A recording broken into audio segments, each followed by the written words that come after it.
For road conditions, there are certain types of road conditions that requires you to adjust or just to change your speed. For example, at drop-offs will be pavement will drop off sharply at the edge of the road.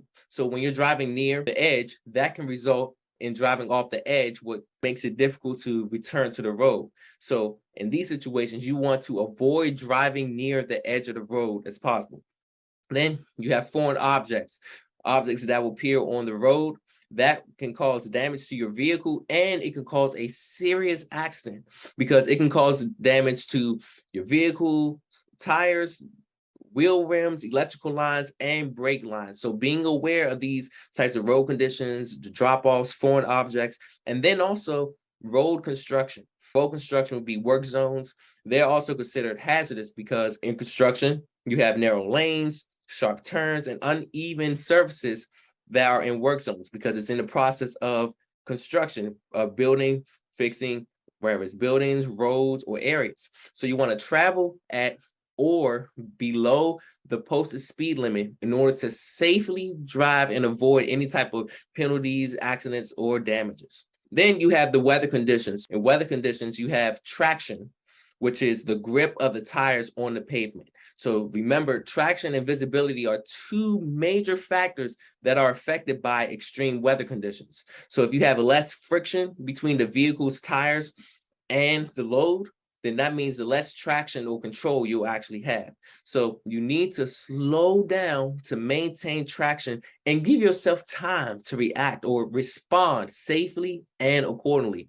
So certain types of road conditions that will reduce traction and you need to be mindful of is rain, fog, snow, sleet, and ice. With rain, it causes the vehicle to hydroplane.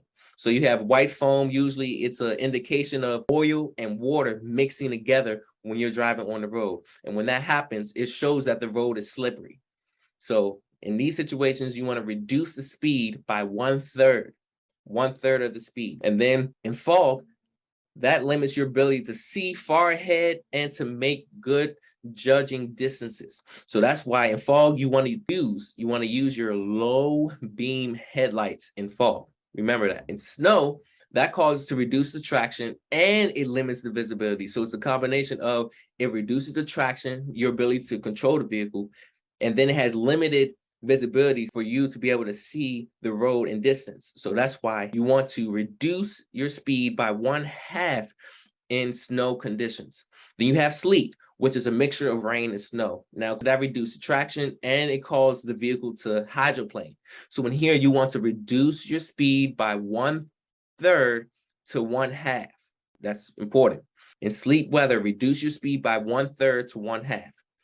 Then for ice, that can be more dangerous than snow covered roads because black ice tends to form on surfaces and it freezes when the temperature drops. So usually bridges freezes quicker than highways and roads. So you want to avoid lane changes, avoid accelerating, shifting, or braking, and you want to maintain a smooth and steady speed if there's any road slippery conditions. Keyword, take your time.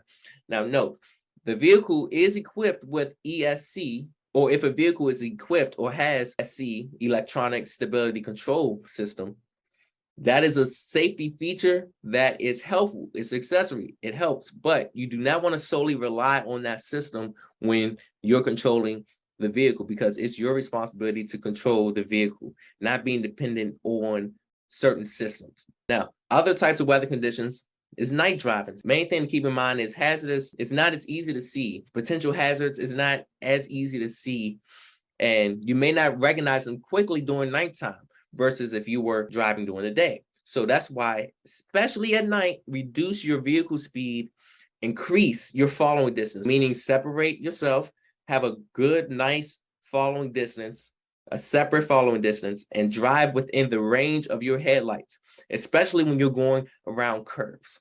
Hey, BET Trainer here. Listen, if you really had true value out of this video, go ahead and click that like button and share some honest comments about this video because this is going to help other people as well see the video and get the value information. So that way they can be inspired by what you're doing right now as well. So also, if you want to get the latest updates, go ahead and click the subscribe button so then you can be able to always be updated on the next instant video that will be put out. So again, go ahead and do that. And this video was sponsored by BET Life Services and CDL for Life.